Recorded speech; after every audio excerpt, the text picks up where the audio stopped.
Bismillahirrahmanirrahim. Welcome to online teaching of English compulsory first year. This is lecture number 3 and part 1. So today we are going to read and explain unit number 13. It is the poem Ozymandias. So let's start. So first of all we are going to read the poem and then look at its structure. So I have already given some of the colors or some of the you will see that I have labeled some of the things. So we are going to discuss them later. So first, reading of the poem. I met a traveler from an antique land who said, two vast and trunkless legs of stone stand in the desert. Near them, on the sand, half sunk, a shattered visage lies, whose frown and wrinkled lip and sneer of cold command tell that its sculptor well those passions read, which yet survive, stamped on these lifeless things, the hand that mocked them and the heart that fed. And on the pedestal these words appear: my name is Ozymandias, King of Kings. Look on my works, ye mighty, and despair. Nothing beside remains. Round the decay of that colossal wreck, boundless and bare, the lone and level sands stretch far away. So we are over with the reading of the poem, and now I'm going to explain why I have done all this in front of you. What are these highlighted things and what are these ABCD, etc. Right. So first, when you look at the poem, this poem, so we see that it is a sonnet. Sonnet is actually a 14-lined poem which has two parts. It has octet or octave. Oct means 8. Anything that is oct, like octopus, October. Earlier, October used to be the 8th month of the old calendar. Now it is the 10th month, but it used to be the 8th month. So octogenarian, anybody who is 80 years old, we call that person octogenarian. Octuplets, for example, if there are 8 children, so we say octuplets, and so on, right? So now we see that the poem has two parts. Look at this bracket, the blue color to the left side. This is the octet, first 8 lines, right? I will tell you the function, or you can say the purpose of these lines later on. First, we are just going to look at the structure, how the poem looks, how the poem or these verses appear. Okay, right. And last 6 lines with this yellow bracket that I have put. So it is called sestet. Sestet. So in Latin language, it means 6. Okay, so 6 lines towards the end. Right.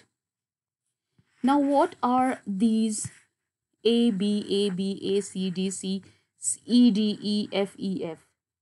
Now, this is called rhyme scheme. What is rhyme scheme? If you look at the last word of every line, so they will rhyme in a certain way. So we have to look at the sounds of the last words and try to match those sounds. And then we give them some code. For example, if the first word is land, so it will be and sound. See? So it will be A. For example, we keep it as A. Look at stone. Stone. So it will be, it is not like the sound in A. So we are going to give it a new name or new code, and we call it B. So A, B. But then look at line number 3. Sand. So and, the same sound as the first line, last word. So it will be again A, because it's exactly like line number 1, the last word. Then stone, frown. See, so they are the same, and so we give it B. Same is the case. That's why I have highlighted the last word, so that when you pronounce them, they are going to give you almost the same sounds or homophones, especially towards the end. Not the exact the full word, but last part of the syllable is going to give you the same sound. So sand, command, read, fed. Now this is the second form or the third form of the word read. So read, read, read. They have the same spelling. But when we read this line, we get to know that it is not the first form. It is the third form of the verb. So read and then of course fed. Same is the case in this sestet. So appear, despair, kings. Now there is nothing like this, because this D, it has its own code, you can say, because there is no other sound like this. But decay, away, they are the same. And we have to continue because the poem is in continuation. So we have to give the chords in continuation. We have to write A, B, C, D, E according to the sound. So this is called rhyming scheme. So I hope so you have understood the structure of the poem. But now we get to the title first. Ozymandias. Ozymandias. All right. Now who is Ozymandias? Now you look at the right side, there is an image, and this image is actually of a pharaoh. pharaoh होते हैं जो फिरौन, अपने ज़माने में मिस्र के बादशाहों को फिरौन कहा जाता था, तो उनको इंग्लिश में कहते हैं pharaoh. ठीक है, और ये नाम है किसी एक मिस्र के बादशाह का. ये देखिए, to the left side in yellow box what I have written that it is a Greek name, एक यूनानी नाम है. Egyptian pharaoh यानी मिस्र के बादशाह जिसका नाम था रेमेसीज. रेमेसीज.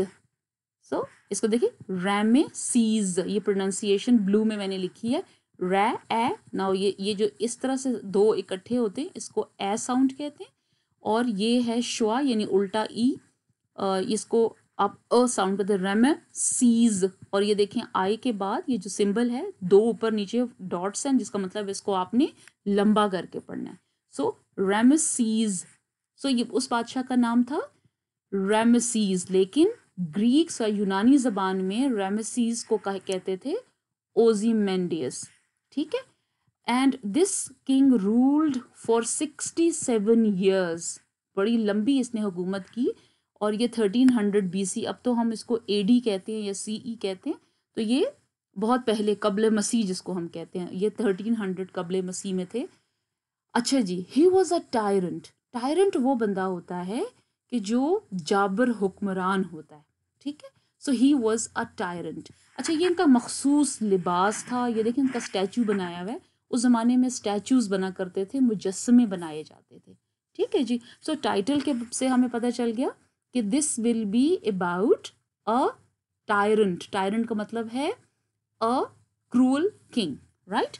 अच्छा, अब हम लोगों ने क्या करना है कि एक्सप्लेनेशन ऑफ द पोइम, हम ऑक्टेट पे जाएंगे. First I am going to explain octet और दोज 8 लाइन्स, फर्स्ट 8 लाइन्स.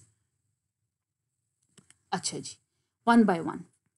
अच्छा, अब इसमें मैंने ये किया है कि हर मुश्किल वर्ड को पहले हाईलाइट किया है, और उसके बाद उसका रेड कलर में ऊपर को उसका मीनिंग लिख दिया आपकी आसानी के लिए. ठीक है. अब मैं साथ साथ एक्सप्लेन करूँगी, आप लिख भी सकते हैं पॉइंट्स. बेहतर है लिखें अपने रजिस्टर में, so that you people are going to understand कि ये पोइम है क्या. तो बाद में इस पोइम पे मैं डिस्कशन भी करूँगी. अभी तो मैं line by line I am going to explain this. Okay. अच्छा, व्हेन द पोइम ओपन्स, ऐसे लगता है कि समबडी इज द नैरेटर या speaker is talking in the first person. First person होता है आई, यानी कि किस, जैसे पोइट कह रहा हो कि मैं मिला. I met a traveller from an antique land. कहते मैं एक बहुत पुराने किसी कोई पुराने किसी इलाके का एक ट्रैवलर था, मैं उससे मिला। ठीक है, अच्छा अब हम किधर आगे, फर्स्ट पर्सन जो है वो थर्ड पर्सन से मिला है, ठीक है, ट्रैवलर से मिला है।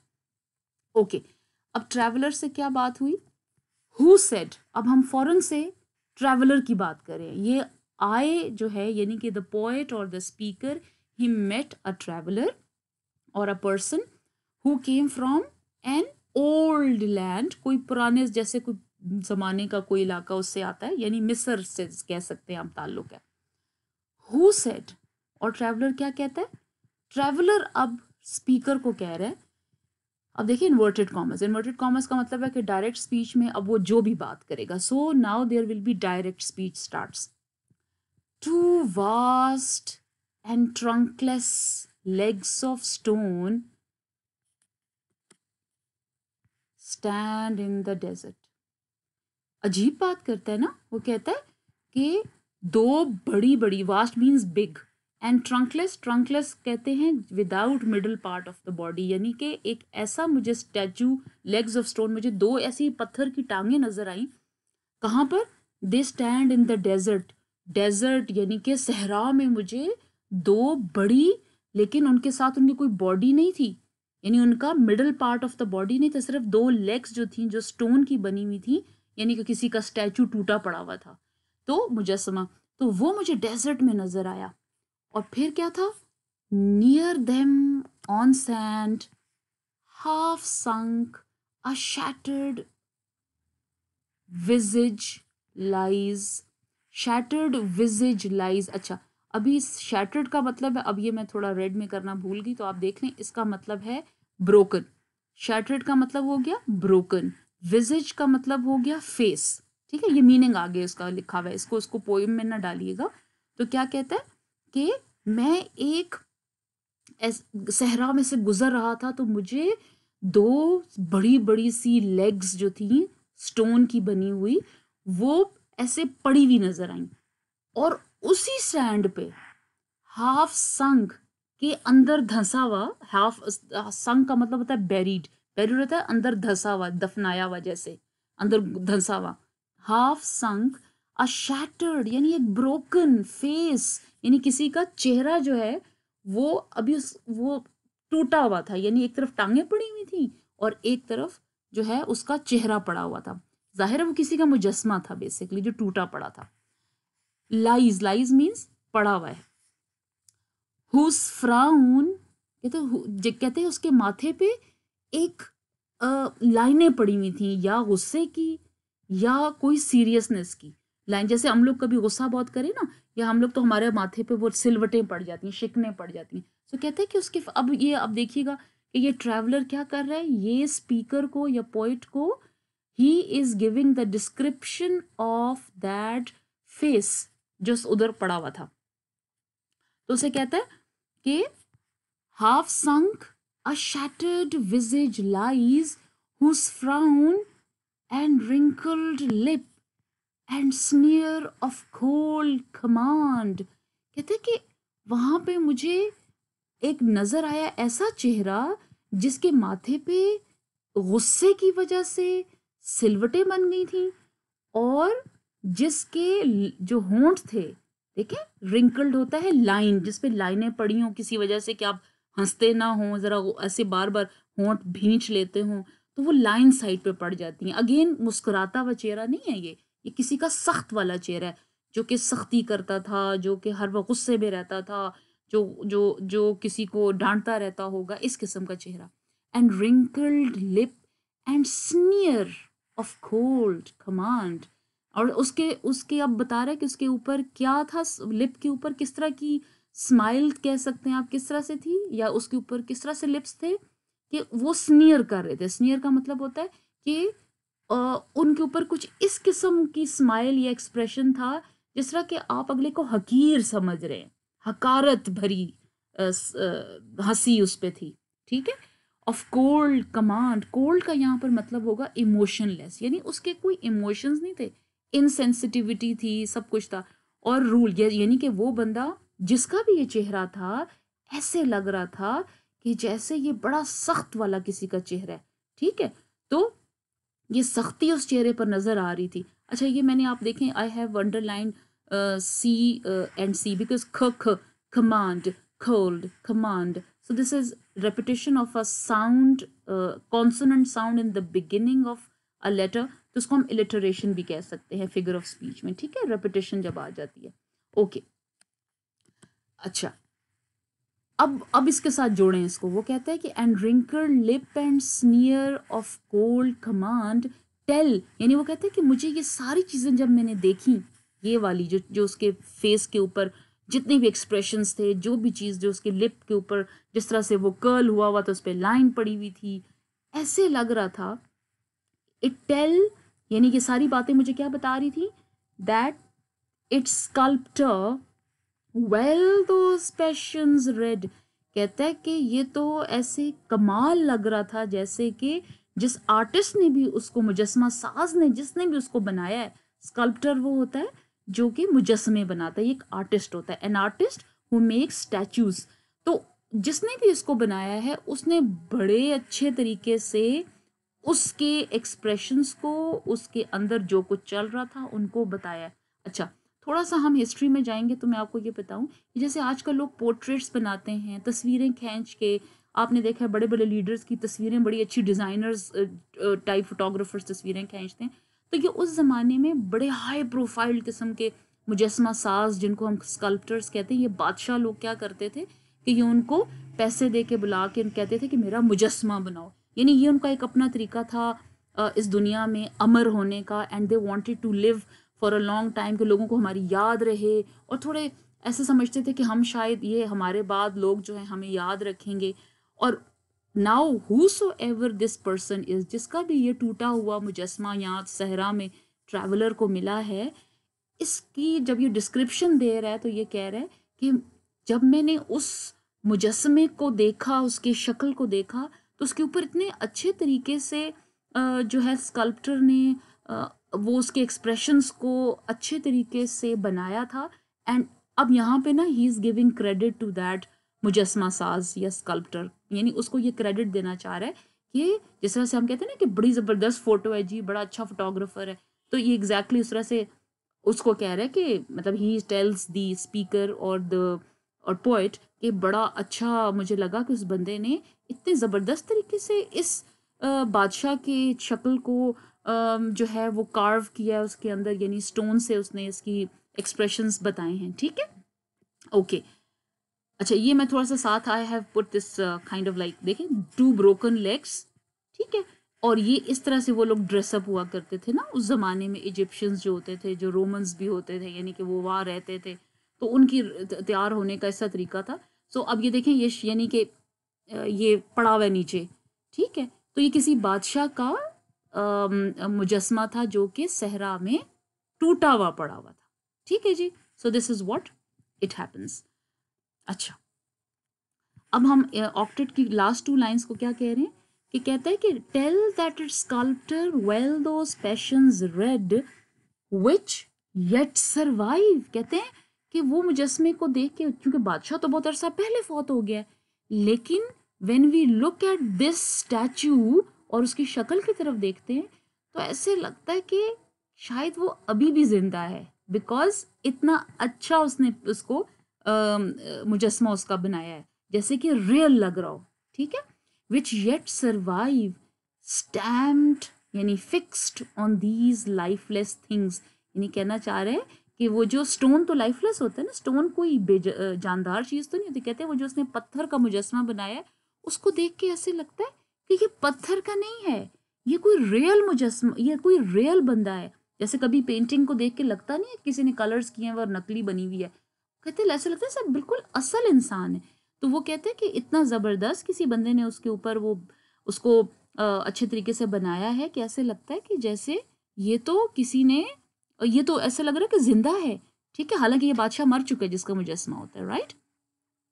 अच्छा, अब वो कह रहे हैं कि विच येट सर्वाइव, विच का मतलब हो गया कि ये सारे एक्सप्रेशन जो उसके फेस के ऊपर हैं, यानी पैशंस या स्ट्रॉन्ग डिजायर्स उसके फेस पे सामने नजर आ रही हैं, तो बड़ा अच्छा उसने इस मुजस्मे के चेहरे को बनाया है।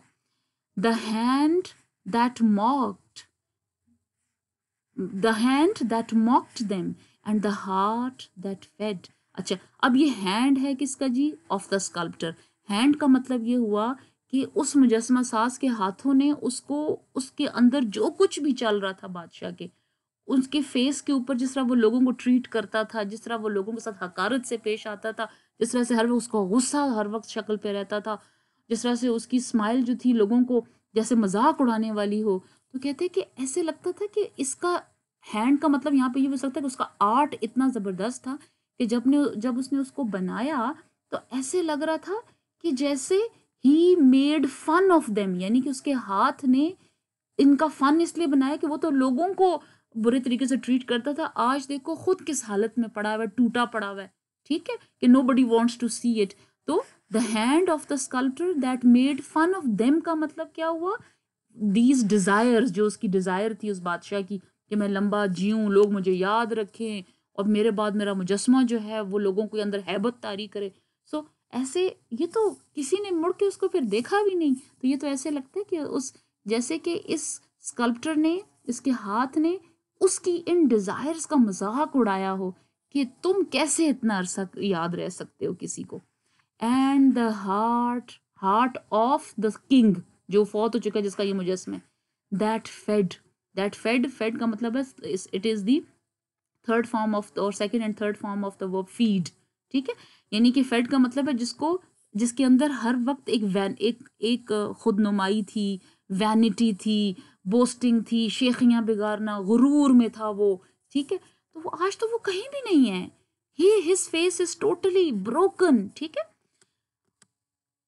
तो ये हमने पीछे बात की ऑक्टेट की। ऑक्टेट में what we are going to see कि एक इस तरह की सिचुएशन है जिसमें a traveller meets a speaker और द नैरेटर और द पोएट हिमसेल्फ, और उसको सारी कहानी बताता है कि किस तरह से उसको एक नज़र आया, एक टूटा हुआ मुजस्मा जिसके बॉडी तो नहीं थी लेकिन उसकी टांगें थी और उसकी शक्ल थी, उसका फेस था, और फिर वो उनकी फेस के ऊपर जो भी एक्सप्रेशंस होते हैं किस तरह से वो उनको फर्दर डिस्क्राइब करता है, ठीक है।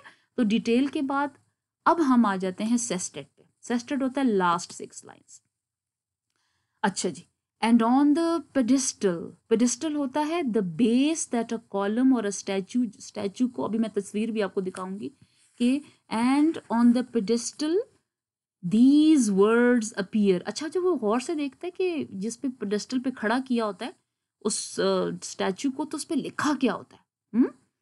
उस वक्त ज़माने में ना लिख लेते थे कि जो है इसके ऊपर क्या बादशाह लिखवाया भी करते थे, पता नहीं है वो बादशाह ने लिखवाया या उस पेंटर ने खुद लिखा या उस स्कल्प्टर ने खुद लिखा। सो अच्छा, उस पे क्या लिखा हुआ है?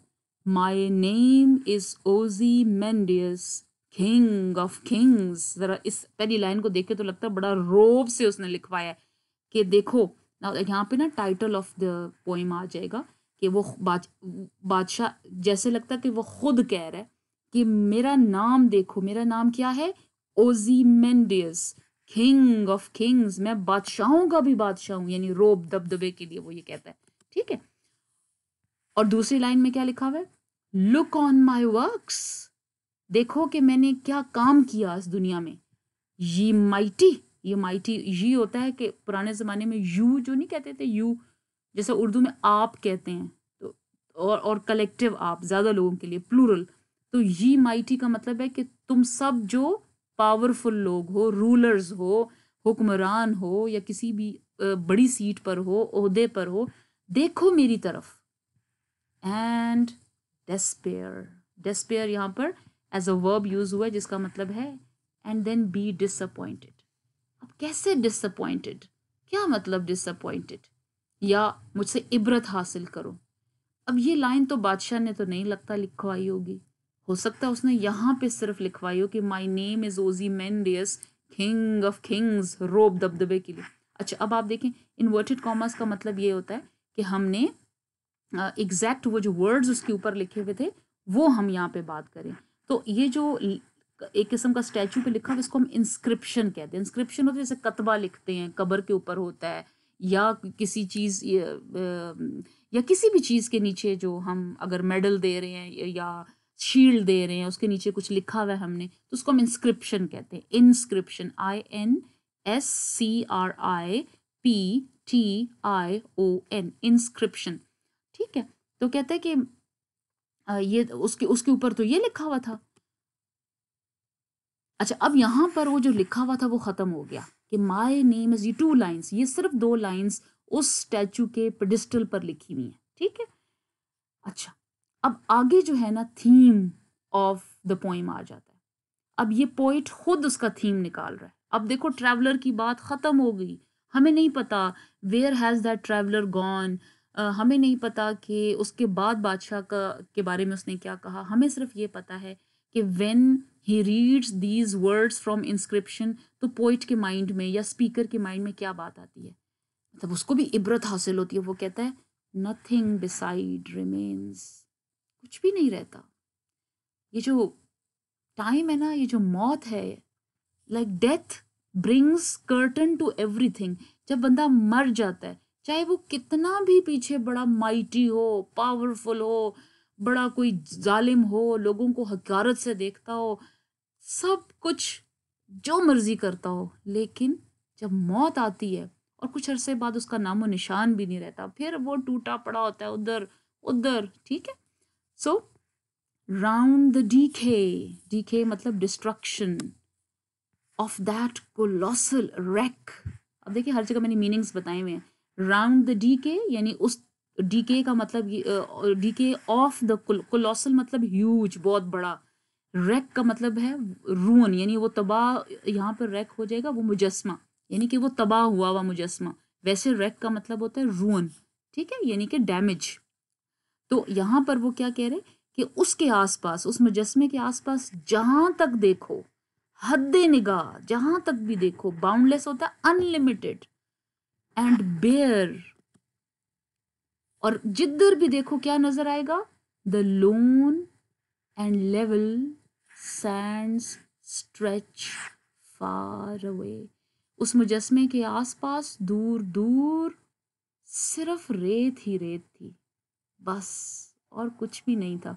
सो this is how the poem finishes. और मैंने यहाँ पे लिख दिया है कि जब हम कहते हैं ना, जब ह्यूमन क्वालिटीज देते हैं, यानी लोन, अब रेत तो लोनली नहीं हो सकती, लोनली तो अकेलापन तो ह्यूमन की बात है ना, but when we give these human को इमोशंस और क्वालिटीज टू नॉन ह्यूमन, उसको हम कहते हैं पर्सोनिफिकेशन। तो यहाँ पर एक मुझे पर्सोनिफिकेशन नजर आया and then I have put it over here. ठीक है, अब हम देखते हैं, ये देखें आप, ये देखें, ये है जी पेडिस्टल। पेडिस्टल ये देखें जिसके ऊपर इन्होंने मुजस्मे को खड़ा करके वहां लगाते हैं ताकि लोग देखें और गुजरें और बात करें। तो यहाँ पर क्या नजर आ रहा है आपको कि ये इंस्क्रिप्शन है, यानी कि द वर्ड्स रिटन ऑन, क्या लिखा हुआ है, my name is Ozymandias king of Kings, look on my works ये माइटी एंड डिस्पेयर। तो ठीक है, ये मैसेज इस पोइम का क्या है, ये जो नथिंग बिसाइड रिमेन्स, ये एक लाइन के अंदर पोइट हमें थीम दे रहा है। और ये देखिए हर तरफ रेत रेत रेत रेत रेत। अच्छा, अभी हम we are over with the explanation of the poem octet and sestet, but there is going to be some discussion. हमने देखना होगा कि इसके अंदर क्या theme, further I will explain that, क्या जॉनर है, कैसे उसने ये थॉट प्रेजेंट की है, और कोई सिंबलिज्म है कि नहीं, कोई फिगरेटिव डिवाइसेस यूज की हुई हैं कि नहीं, वो हम देखते हैं। So now discussion on the poem.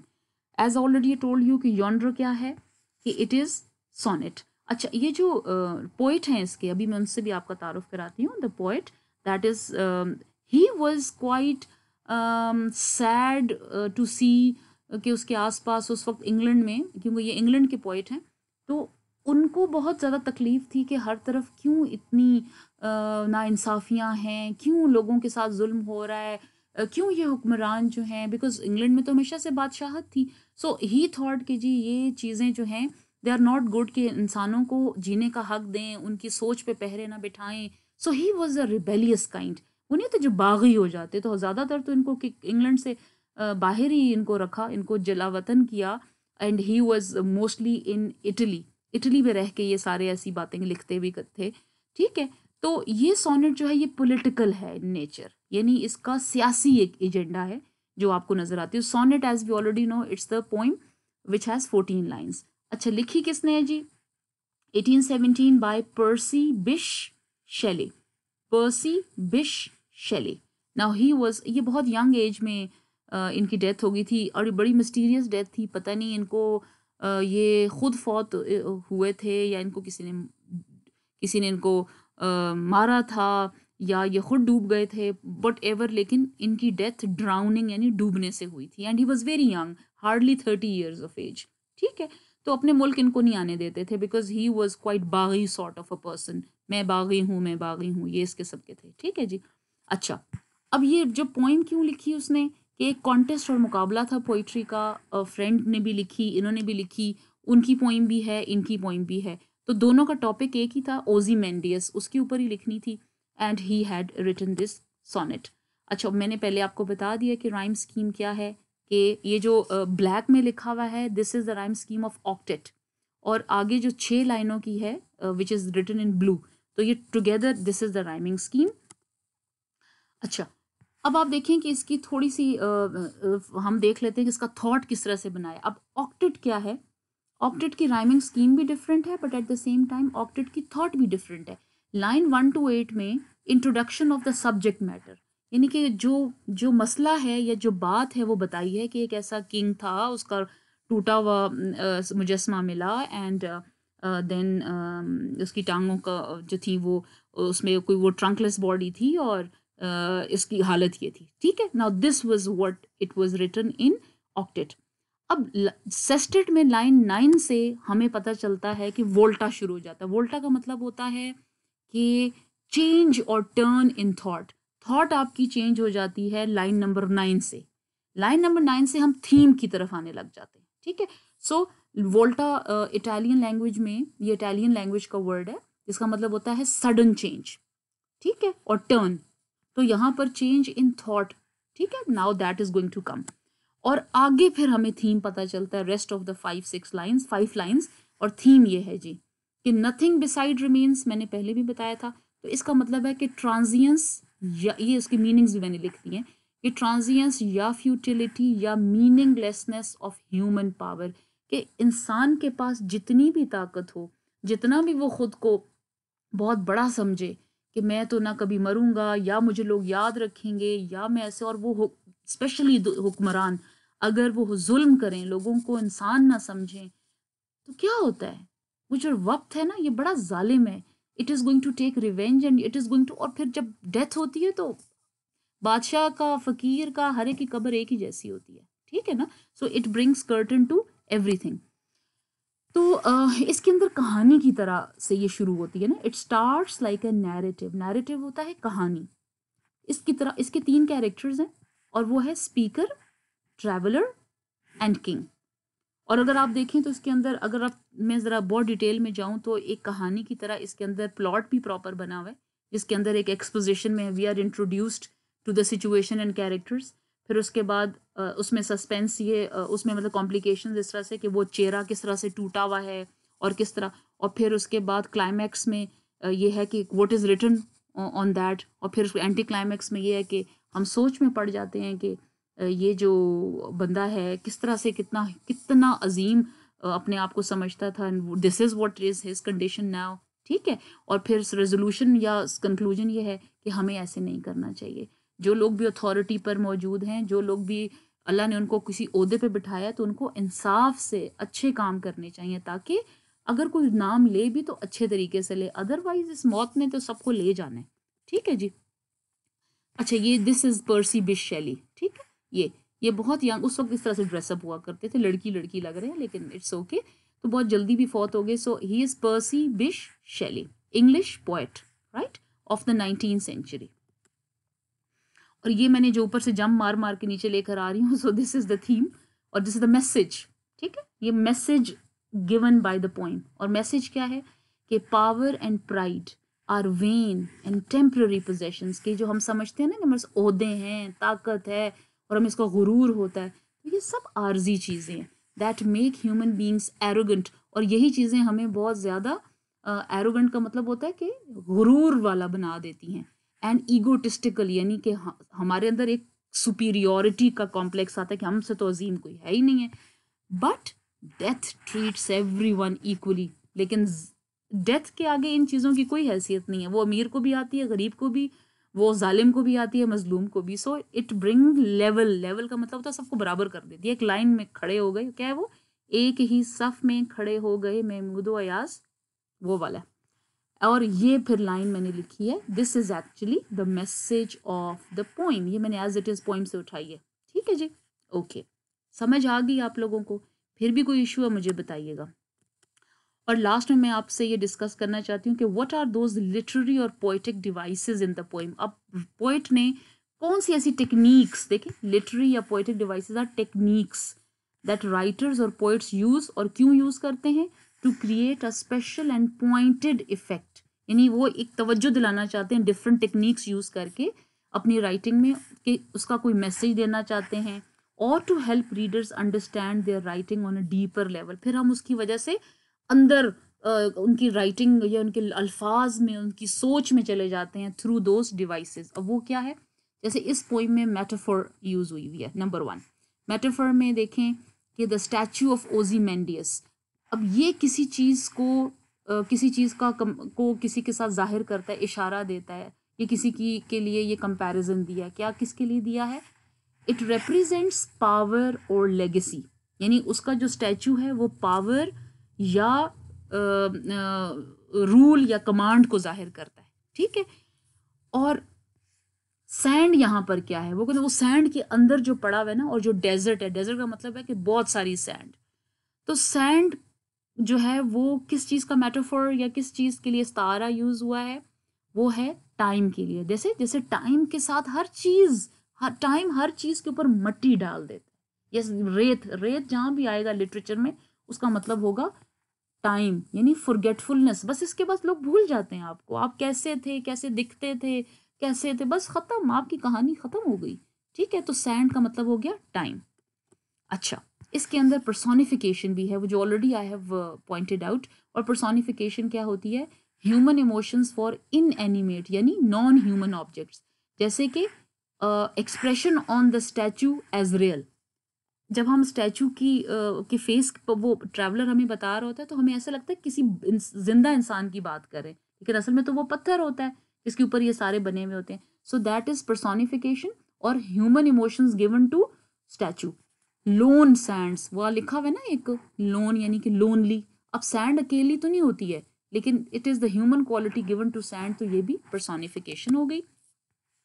अच्छा, इमेजरी वो होती है कि जिसमें 5 सेंसेस हमारी जो हैं वो एक्टिवेट होती हैं जब हम पढ़ते हैं. तो इसमें जब हम पढ़ रहे हैं तो हमारी सेंस ऑफ साइट, यानी ऐसा लगता है कि we can see that desert, we can see that statue, we can see the legs apart, we can see the expressions on the face. तो सेंस ऑफ साइट जो है इसमें आपकी एक्टिव हो जाती है जब आप इसको पढ़ते हैं. अच्छा, इसमें एक और फिगर ऑफ स्पीच है और वो है आयरनी. अब आयरनी क्या होता है?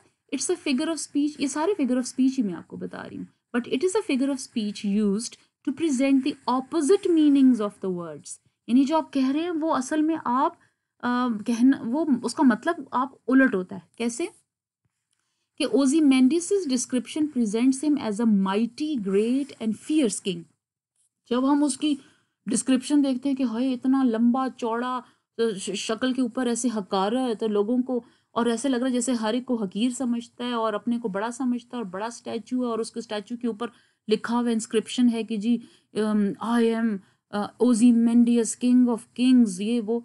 लेकिन अब उसकी आयरनी देखें, उसका ऑपोजिट क्या है कि वो तो कुछ भी नहीं है असल में. He is actually at this time a broken statue. उसकी हैसियत कोई भी नहीं है. तो ये आयरनी हो गई, ये ऑपोजिट होगी बात, कि ये तो दिख लग रहा है जैसे बहुत बड़ा, लेकिन अंदर हकीकत उसकी क्या है, वो कुछ भी नहीं है. So there is actually he is presented as a mighty, great and fierce king, but in reality is nothing but a broken, lifeless statue. अच्छा, इसमें एसोनेंस भी है. अब एसोनेंस, अब ये साउंड से रिलेटेड चीज़ें हैं. जैसे एलिटरेशन होता है, कॉन्सोनेंस होता है, एसोनेंस होता है. तो एसोनेंस जो होती है ना, वो repetition of the vowel sounds in the same line. अब ये शुरू में ज़रूरी नहीं हो ये बीच में भी हो सकते हैं। कैसे? एक एग्जाम्पल है, the sounds of A in stand and sand. अब देखिए एन, ये इस तरह वाली जो साउंड्स है, ये एसोनेंस है, repetition of the vowel sound in the same line. इन दोनों में सेम ए साउंड्स हैं, ठीक है। एंड साउंड ऑफ ए, देखिए red well vowel sounds. I'm sorry, I am not able to tell you properly, but this is how the sounds are going to be. If they are repeated vowel sounds, if they are repeated in the same line, they are the same, तो उनको हम कहते हैं assonance, ठीक है। और consonants है जी, consonant से, यानी कि जो vowel के अलावा sounds repetition में आ जाती हैं, वो कहीं पर भी हों। alliteration तो वो होता है ना जो शुरू में आती हैं consonant की sounds, लेकिन consonants कहीं भी आ सकती हैं।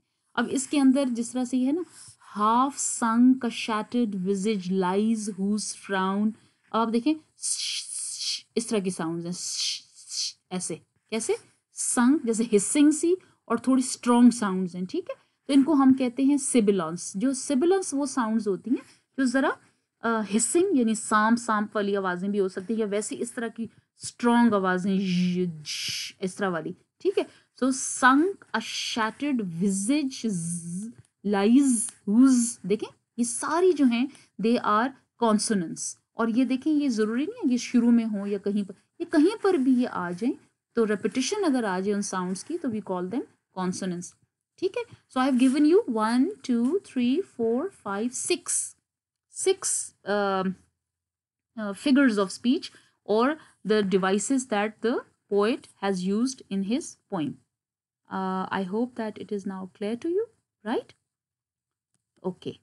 अच्छा, अब ये क्या है, मैंने सोचा कि एक स्लाइड लगानी चाहिए कि जो ड्यू टू कोविड-19 जो बोर्ड ने सिलेबस रिड्यूस किया है, तो वो मैं बोलूँगी नहीं, आप लोगों ने सिर्फ नोट करना है, ठीक है। ऑलरेडी मेंशन हुआ है, तो ये आप देख लें कि जिसके आगे भी देखें कंटेंट रिटेन्ड और इंक्लूडेड, आपने सिर्फ ये देखना है कि जो जहाँ पर नील आ रहा है ना इस पहले वाले में, वो नहीं है।